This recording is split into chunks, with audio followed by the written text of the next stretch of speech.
MCP se ha convertido definitivamente en el estándar absoluto para conectar la inteligencia artificial a las herramientas de IA.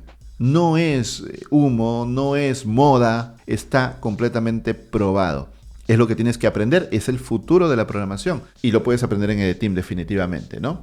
El futuro es definitivamente MCP, porque el futuro es crear agentes. Esta Navidad todo EDTeam está a precios de regalo. Regálate un futuro mejor aprendiendo programación e inteligencia artificial. Ve a ed.team y no te lo pierdas. Esta semana nos hemos enterado que se ha creado la Agentic AI Foundation, que es parte de la Linux Foundation, la fundación que agrupa al kernel de Linux, a Node.js, a Kubernetes y a un montón de proyectos más. Es como un paraguas que cubre a muchos proyectos open source, los protege, les da una comunidad, les da visibilidad y evita que alguna empresa se adueñe de estos proyectos porque son open source, son abiertos para que toda la comunidad colabore. Entonces, el último proyecto, la última fundación, porque la Linux Foundation se autodenomina una fundación de fundaciones, por eso digo que es como un paraguas. La última fundación es la Agentic AI Foundation, una fundación para promover el uso de agentes y protegerlos de que alguna empresa se los quiera agarrar y adueñarse de estos agentes. Esto aparenta ser el futuro de la inteligencia artificial para 2026 en adelante y también de la programación. La creación de una fundación no parece la gran cosa, parece un tema político más que un tema tecnológico, ¿cierto? Pero en realidad hay bastantes cosas por debajo que vamos a ver en este video. Lo primero que vamos a entender es qué cosa es un agente. Un agente es un sistema de inteligencia artificial que cumple con los siguientes objetivos, ¿ok? En primer lugar, es capaz de recibir un objetivo y trazar un plan. Si tú vas a ChatGPT y le preguntas algo, te responde. Es ida y vuelta, ida y vuelta, ida y vuelta. El agente, en cambio, traza un plan. Lo analiza, lo piensa y traza un plan. Ese es el primer requisito. Segundo requisito. El agente es capaz de ejecutar las acciones de ese plan en tu nombre, como si fueras tú. Es decir, tomando el control de tu computadora, mandando un mail por ti, abriendo una aplicación, leyendo una base de datos. ¿Te das cuenta? No es que solo planifique, realiza las acciones en tu nombre. Tercera característica o tercer requisito, debe ser autónomo. Es decir, no te debe necesitar para que tú hagas clic, para que tú abras una app, sino hacer las cosas sin tu supervisión. Obviamente, le añadimos capas de supervisión para que no haga cosas que no debería hacer, cosas inseguras, pero a nivel tecnológico es capaz de hacerlas de forma autónoma e incluso de modificar su plan. Si algo falla en su plan, es capaz de buscar un nuevo camino y seguir. Y por último, es capaz de conectarse a herramientas para realizar estas acciones. Te dije que puede manejar tu computadora, se puede conectar a una base de datos, puede conectarse a una aplicación y usarla. Y para eso tiene que conectarse a las aplicaciones, ¿no? O también conectarse con otros agentes. Es decir, este agente se conecta con una base de datos, analiza la información y necesita de otro agente que haga algo con esa información, entonces se conecta con otro agente. Eso es un agente y si ustedes lo analizan, es una capa mucho más arriba de ChatGPT, de Gemini, de Claude, etcétera, de los chatbots, ¿no? En los que tú simplemente conversas y te responden, conversas y te responden. Estamos hablando de una capa mucho más arriba.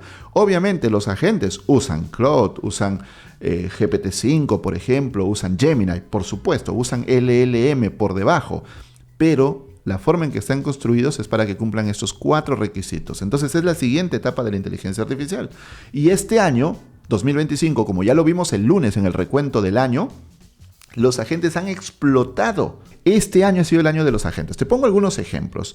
Notion, que de hecho lo voy a poner por acá. Notion desde cero con IA. Este es un curso en EDTeam. Notion es la mejor aplicación que existe hoy por hoy para gestionar información personal y empresarial. Notion ya lanzó agentes. Entonces a Notion, antes tenías una IA dentro de Notion a la que tú le preguntabas cosas de tu información que tenías ahí. Oye, por ejemplo, ¿cómo se contrata a un nuevo empleado en EDTeam? Entonces Notion, la IA de Notion leía la info y te respondía. Ahora ya tiene agentes. Ahora tú le puedes decir, crea una página con tal información, créame una propuesta comercial para este cliente, créame una base de datos con esta información. Las cosas que antes había que hacer a mano, simplemente se las pides y el agente de Notion lo hace por ti. También tenemos Antigravity y Cursor. Bueno, Cursor 2 son agentes ya de programación. Las primeras versiones de asistentes de programación con IA, por ejemplo GitHub Copilot, eran simplemente asistentes. Tú les preguntabas cosas, te respondían, te ayudaban a autocompletar algunas líneas, ¿no? Y ya está, era chévere, pero no pasaban de eso. En cambio, si tú te vas a un agente como Cursor o como Antigravity, lo que hacen es te arman la estructura del proyecto, o Cloud Code, incluso es agente Cloud Code. Entonces, te arman la estructura del proyecto, pueden crear archivos, pueden crear carpetas, pueden escribir el código, conectar archivos con otros. ¿Te das cuenta? Recuerda los 4 requisitos de un agente.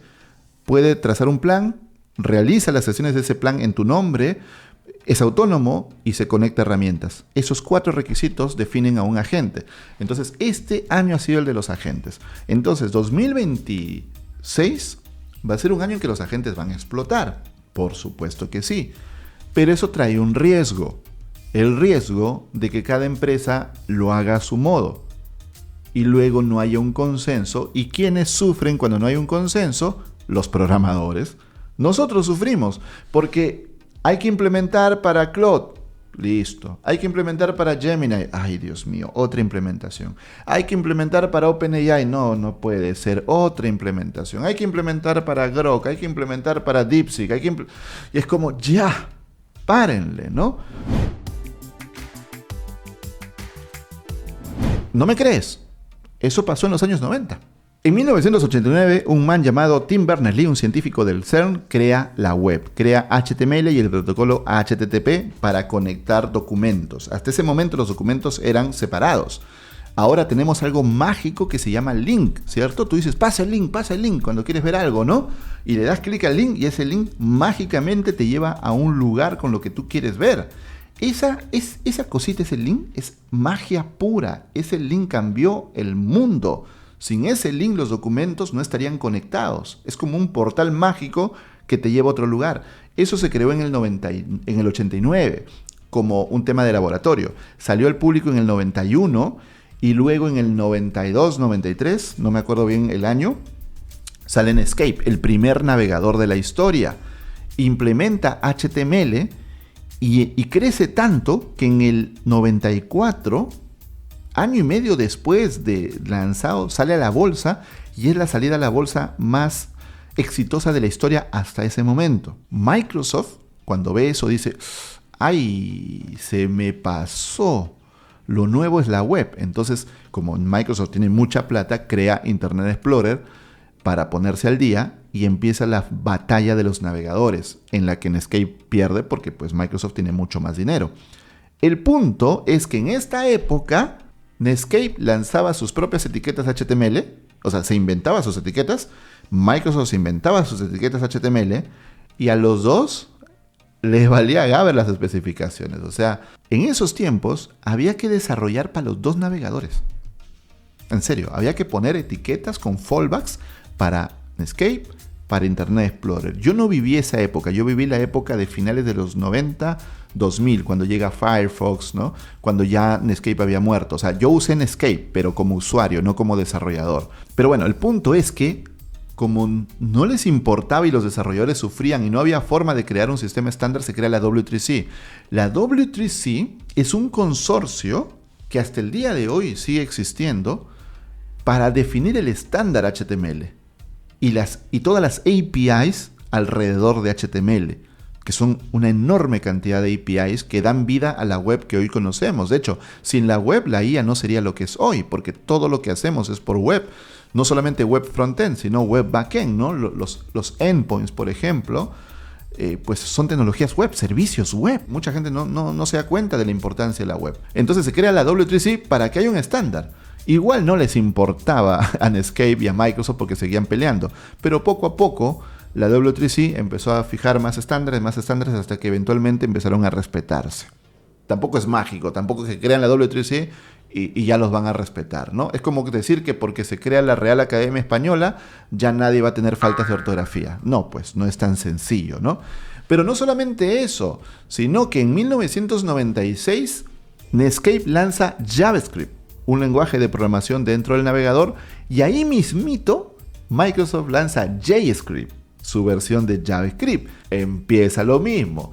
Hay funciones para Netscape, funciones para Microsoft, para Internet Explorer, que no son compatibles, y el que llora es el desarrollador, que tiene que estar pensando en que funcionen los dos. Por eso años después se creó algo llamado jQuery que te solucionaba ese problema, pero era horrible, era horroroso, y Netscape agarró JavaScript y se lo dio a una organización europea llamada ECMA. Y ECMA fijó el estándar ECMAScript. Crearon el comité TC39 para fijar los estándares de ECMAScript, porque cada empresa hacía lo que le daba la gana. Gracias a ECMA, nuevamente, no es mágico, por prácticamente 10 años más, casi 10 años más, Microsoft le importó un cacahuate las reglas de la ECMA, las reglas de la W3C, y hacía lo que le daba la regalada gana. La llegada de la llegada de Firefox, un poquito Safari, luego Google Chrome empezó a allanar el camino, y Microsoft tuvo que finalmente declarar su derrota y empezar a aceptar los estándares. Entonces no es que porque haya una comisión ya los estándares se respetan, pero ya vivimos esto antes. Ya vivimos el hecho de que se creen fundaciones para defender estándares abiertos, para que ninguna empresa se adueñe de las tecnologías. Estamos en un momento igual de importante que cuando se lanzó la web en los 90, por supuesto, porque la IA es la tecnología que va a cambiar absolutamente todo en los próximos años. La página de la Agentic AI Foundation es esta de acá, y ha sido fundada por la colaboración de 3 empresas que han puesto su granito de arena. Una tiene un granito de arena bien chiquitito, la otra tiene un granito de arena más o menos, y la otra tiene no tiene un grano de arena, tiene un camión de arena que ha soltado ahí, ¿no? Que obviamente es Anthropic. Las otras han soltado un granito de arena, pero bueno, ahorita vamos a hablar de la colaboración de cada una, ¿no? O sea, 3 empresas han donado sus tecnologías, y de esa fusión se crea la Agentic AI Foundation. ¿Qué empresas han sido? Han sido Anthropic, que ha donado MCP. O sea, MCP ya no es de Anthropic y lo dona a la Linux Foundation. Block, que dona Goose. Ahorita vamos a hablar qué cosa es. Y OpenAI, que dona Agents.md. Esos son los 3 proyectos que dan inicio a esta fundación. O sea, OpenAI con Anthropic, con Block, se han juntado para crear, bueno, no para crear, sino para donar estas tecnologías a la Linux Foundation, y que sean abiertas. Como quien dice, nadie es dueño. Que toda la comunidad de desarrolladores pueda aprovechar esas tecnologías. Y también hay varias empresas que están metiendo billete para apoyar el proyecto, ¿no? No meten tecnología, pero meten billete para apoyar. Está AWS, bueno, Anthropic, Block, que ya dijimos, Bloomberg, Microsoft, Google, Cloudflare, OpenAI, están metiendo billetito, mira. Y si vemos acá todos los miembros, miren, acá hay muchas más empresas. ¿Cuánto cuesta ser miembro? Miren, ser miembro Platinum cuesta $350,000. Bueno, para Google $350,000 no es nada, es como, deme 50 por favor, ¿no? Y mañana vengo por otros 50. Pero claro, es bastante billete, ¿no? Estos son los costos para ser miembro de la Agentic AI Foundation, miren. Aquí hay varias empresas. Entonces la cosa va en serio. Hey tú, antes de continuar te tengo una pregunta. ¿Quieres comenzar el próximo año con una mejor versión de ti? Esta Navidad regálate un mejor futuro aprendiendo programación, tecnología e inteligencia artificial. En EDTeam tienes todo para lograrlo, porque todo EDTeam está a precios de regalo. La tecnología y la inteligencia artificial avanzan demasiado rápido, y esta es la temporada perfecta para dar el gran salto en tu carrera. ¿Dejarás pasar otro año sin cumplir tus metas? Ve ya mismo a ed.team y aprovecha el último gran descuento del año. No te lo pierdas. Ahora sí, continuamos con el video. Como les dije hace un momento, hay 3 empresas. Está Anthropic, está OpenAI y está Block, que han unido fuerzas para crear esta Agentic AI Foundation. ¿Qué está aportando OpenAI? Comencemos por OpenAI. OpenAI está aportando algo llamado Agents.md. ¿Qué es Agents.md? Es un readme.md, pero para inteligencia artificial. Para los que sean programadores, seguramente entienden esto. Un README es un archivo de texto que va dentro de la carpeta principal de un repositorio, de un proyecto de software, donde damos instrucciones de qué es el proyecto, cómo se ejecuta, dependencias, algunas cositas para las personas que vayan a usar este proyecto, ¿no? El README es para humanos. Agents.md es para la IA. Entonces, cuando un agente se va a comunicar con una herramienta, encuentra el agents.md, que ya es un estándar también. Entonces, lo lee y ese agents.md funciona como si fuera una especie de contrato, una especie de reglas que tiene que seguir el agente cuando se conecta con esta aplicación. Es bastante sencillo, es simplemente un archivo de texto, pero se volvió estándar. O sea, lo propuso OpenAI para crear agentes y como era tan sencillo, era simplemente un archivo de Markdown y escribirlo y ya está. Entonces la gente rápidamente empezó a usarlo y empezó a expandirse y empezó a usarse cada vez más. Por ejemplo, si tú tienes un agents.md dentro de tu proyecto de software y usas, digamos, Cursor o usas, digamos, Antigravity para programar, este Cursor o Antigravity va a leer el agents.md y va a respetar las órdenes, las restricciones que estén dentro de este archivo. Esto es de OpenAI, open source. Miren, un simple formato abierto para guiar a los agentes de código, pero ahora se usa en cualquier tipo de agente, con más de 60.000 proyectos open source y frameworks incluidos. Miren, Codex, Cursor, Debian, Factory, AMP, Gemini CLI, Copilot, Visual Studio Code, Jules y muchos más que ya están siguiendo este estándar. Luego, ¿cuál es el segundo componente? Goose. ¿Qué es Goose? Este de aquí. Goose es una propuesta de Block. ¿Y qué cosa es Block? Es una empresa de Jack Dorsey, el fundador de Twitter, uno de los emprendedores más curiosos de Silicon Valley. Es un emprendedor serial, crea varias empresas, se salió de Twitter y creó otra empresa llamada Blue Sky, el nuevo Twitter. Ha estado metido mucho en criptomonedas, en blockchain, súper metido en estos temas, en pagos en línea, fundó Square. O sea, es un tipo bastante peculiar, crea muchas empresas y últimamente ha estado muy metido en inteligencia artificial. Así que Goose es un agente local first, es decir, está enfocado en que primero funcione en tu local en lugar de funcionar desde la nube, y también es un framework para que tú puedas crear agentes de inteligencia artificial. Así que ese es el segundo jugador dentro de esta fundación. Y el tercer jugador, el tercero y más importante de todos, es este de aquí, MCP, Model Context Protocol. Model Context Protocol es un protocolo creado por Anthropic y lanzado al público en noviembre de 2024 y que ha sido el rey durante 2025. Yo recuerdo mucho cuando dije en una ocasión que MCP iba a ser el nuevo REST. Me cayó un hate. Ya estoy acostumbrado al hate. O sea, si no me cae hate es que no hice algo bien, algo hice mal. Y mira, nuevamente, un año después, el tiempo me vuelve a dar la razón, no porque yo sepa mucho, sino que es obvio. Es obvio, o sea, cómo se está moviendo la industria, cómo se está adoptando. O sea, empezó como una propuesta de OpenAI, empezó como una propuesta de Anthropic, luego se adoptó por OpenAI, se adoptó por Google, se adoptó por Microsoft, y hoy por hoy es un estándar total de la industria. MCP es un protocolo para que se conecten modelos de inteligencia artificial a aplicaciones. Básicamente es las API REST de la IA. Y tú dirás, pero ya existen las API REST. O sea, si yo quiero conectarme a ChatGPT, por ejemplo, o a Gemini, me conecto a su API y ya está, ¿no? Y la uso y listo. Sí, pero hay un detalle con la inteligencia artificial en el que las API REST de toda la vida se quedan cortas. La implementación. Si tú quieres conectarte a Gemini, tienes que crear una implementación para Gemini. ¿Qué pasa si mañana quieres cambiarte de Gemini a OpenAI? Crear otra implementación. ¿Y qué pasa si quieres luego, no sé, moverte a Cloud de Anthropic? Otra implementación. Y si quieres por ahí conectar tu app con otra app, o sea que dos apps se conecten juntas y luego se conecten con la IA, tienes que crear más implementaciones. O sea, y la capa de implementación crece cada vez más. Entonces MCP te permite tener un lenguaje común que haga que las aplicaciones se puedan comunicar entre ellas y con la inteligencia artificial.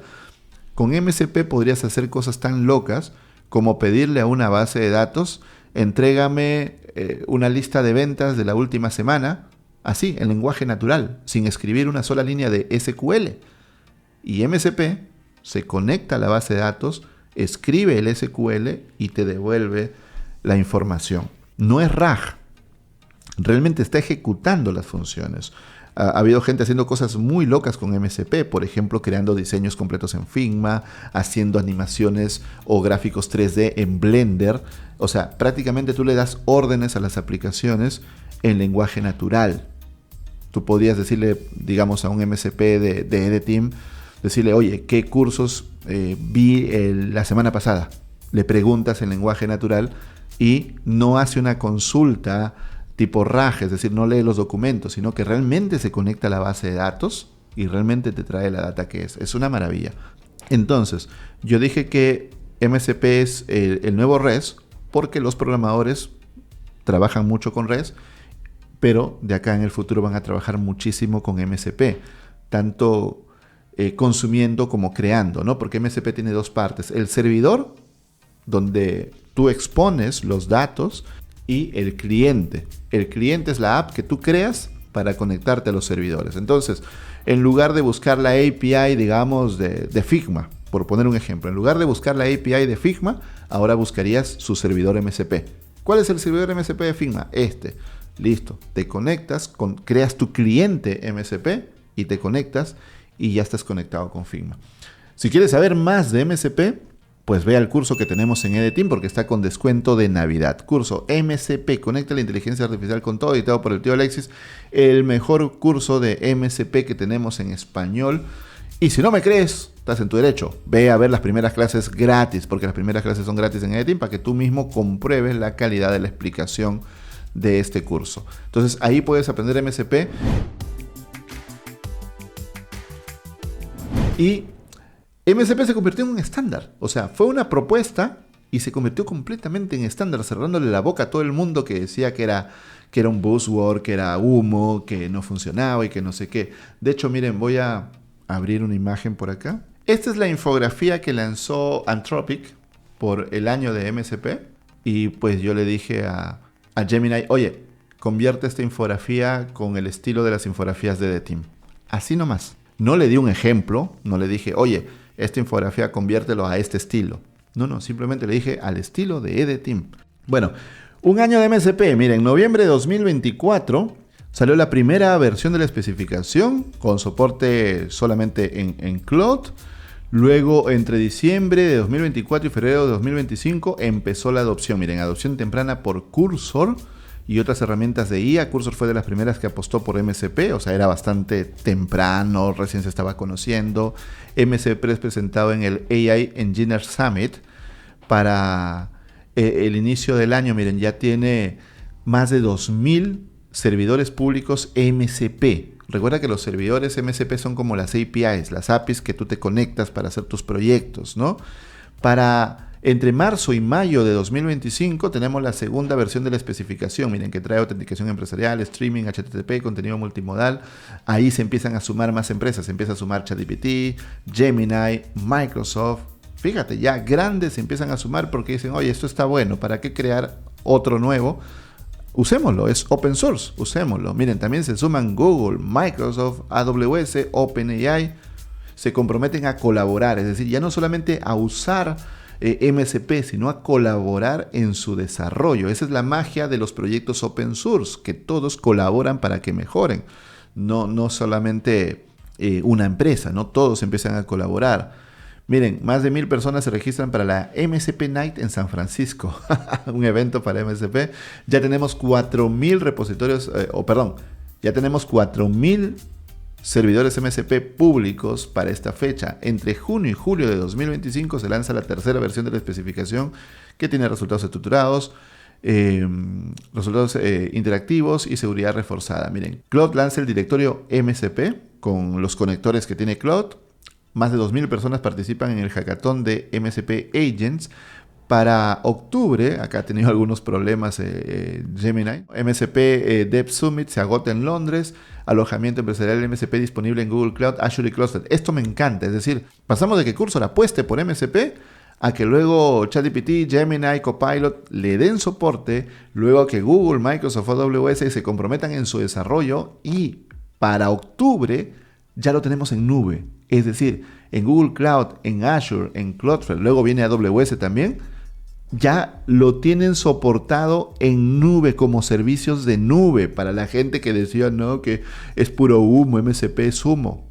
Más de 10.000 repositorios activos públicos de MSP.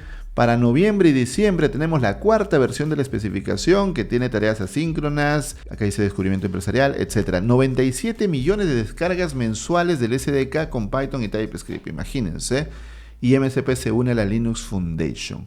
Listo, entonces MSP se ha convertido definitivamente en el estándar absoluto para conectar la inteligencia artificial a las herramientas de IA. No es humo, no es moda, como muchos idiotas dijeron en internet por muchos meses. Está completamente probado.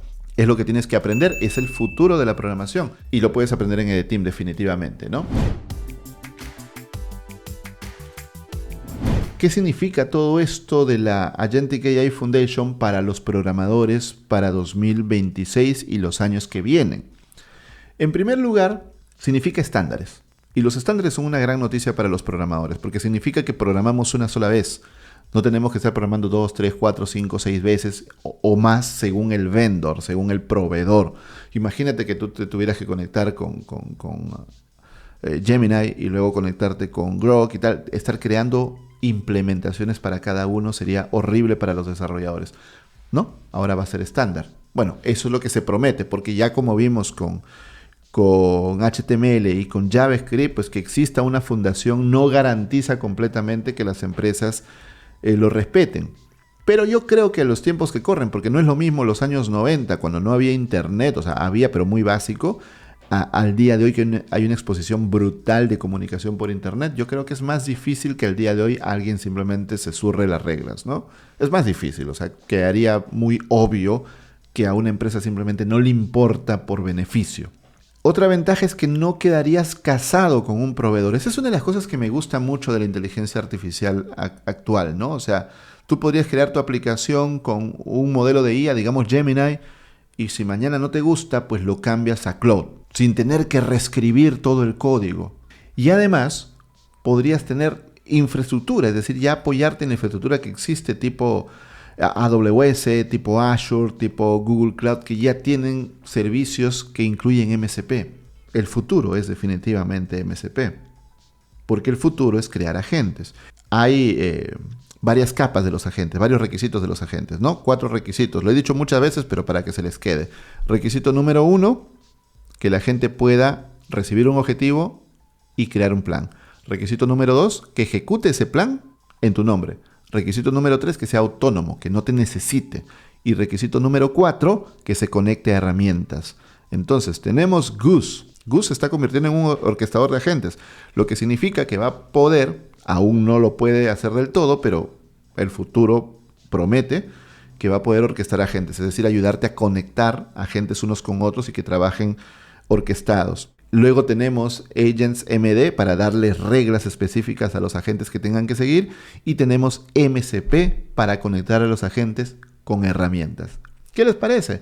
Entonces, con esta Agentic AI Foundation tenemos las 3 herramientas necesarias para crear nuestros agentes. Ese es el futuro para 2026 en temas de programación e inteligencia artificial.